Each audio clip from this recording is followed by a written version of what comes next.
All right, it's been a while since I've recorded anything on the self-test for the Gremlin head-on board. I have made some progress, but I haven't been really videotaping it. I've been trying to understand why my test board here does not complete the RAM test with a success when all the RAMs are good, or why these lights don't always turn on. And I've got a lot of this figured out, and I'm going to talk about it now.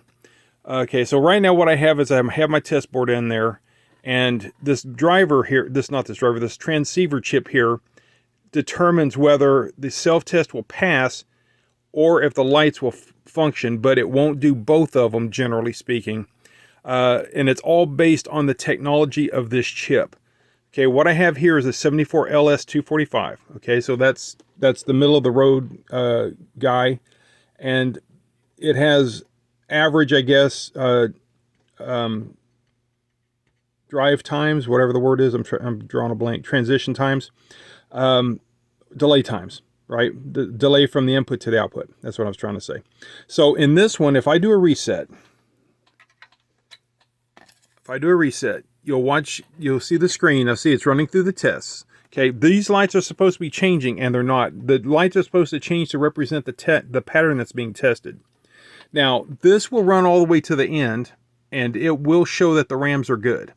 I know the RAMs are good because this is not lit. If the RAMs are bad, the process will generate a halt, and that will turn that light on. Okay, so let me swap out the chip now with one that's faster, but isn't as TTL compatible. So I'm sorry, this one is 74LS. Yeah, 74LS245. It should have been driving that, but it doesn't. Something about the technology, I guess it's too much of a delay and the data's not there when it's needing to be latched, is all I can tell you about that. Okay, this is a 74HC245. I'm going to plug it in now.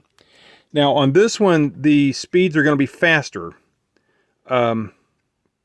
But if it's too fast, I guess it screws up the test. So let's see what happens. All right. So, okay, so now the lights are working. All I did was change that one chip. You can see on the screen that the tests are going through, and it's showing the patterns that are being tested. Okay, we're getting close to the end of the test now. Okay, we're at the end of the test. The light is on. That tells us there's a RAM error, and this is reporting data bit 0 and data bit 7. So two of the RAMs, the two outermost RAMs in our bank here, are bad, according to this test. I know they're good. Okay, I know these are good. The game will play with the game ROM in there. All right, so let's try another one. That one was 74HC245. Okay, last one that I have handy anyway. Let's see what this is. It is a 74... Man, my eyes are bad. 74F, I think. So let's try a 74F. If this isn't the 74F, I have one. It does a similar thing. All right. So this one, the lights are working. Test on the screen is happening. Going through the different patterns.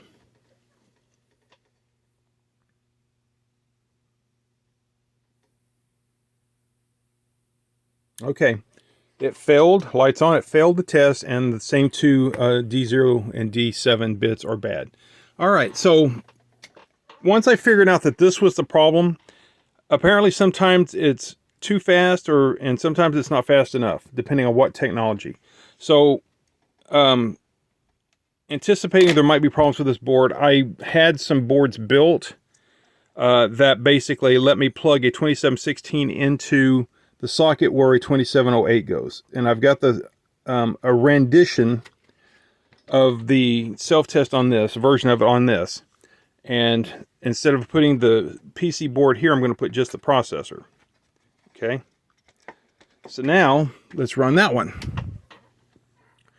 Okay, we don't have the latency problems because, we've removed that circuit board. Lights are working. You can see on the test, it's going through the patterns. All right, so far so good. Okay, we got to the end of the test, and the pattern on the screen is a resemblance of the last test, I guess. This is not on.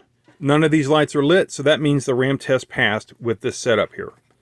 So these boards that I built up, adding this additional delay from this transceiver, they also have to go through these two transceivers as well.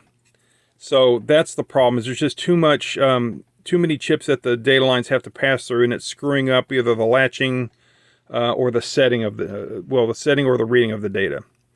And I think if I had a 74S 245, that may actually work in this board. I'll see if I can dig one up, but I don't think I have one of it. 74S, that's the fastest Schottky. Those now generally have delay times of 10 nanoseconds or less, so they're really quick. These other guys, these have it in the order of 30 to 50 nanoseconds, so quite a bit slower.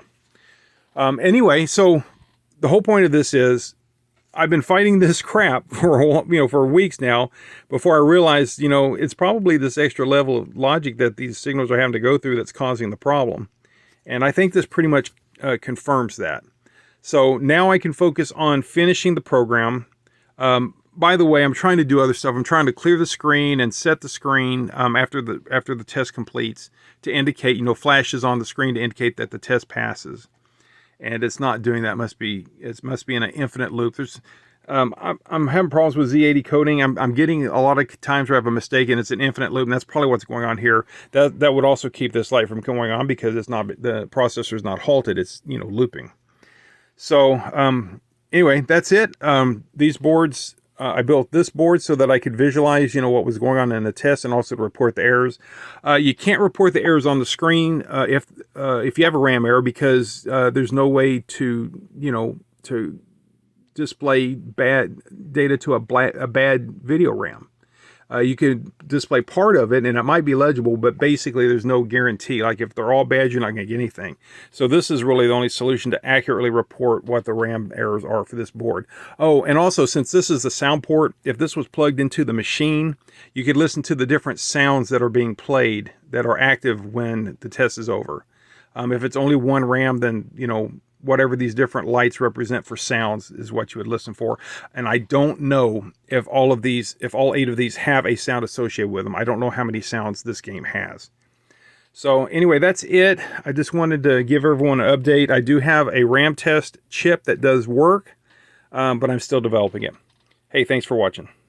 Well, I forgot to demonstrate one thing about this, so this is an addendum.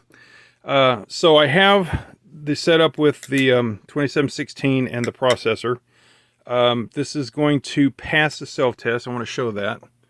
All right, so it's starting the sequence. It's going through the patterns.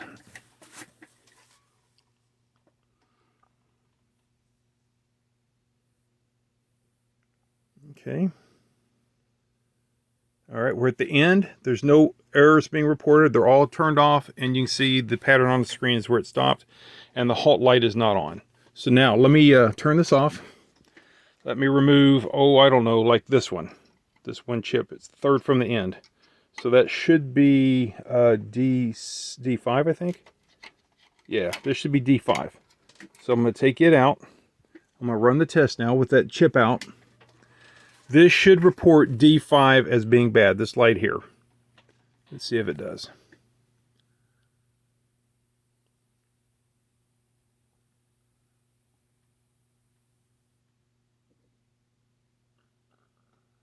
Okay, error D5, and the halt light is on.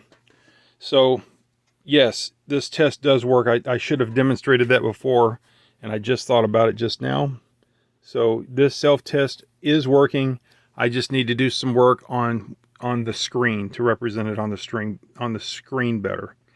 All right, that's it for this video. Thanks for watching.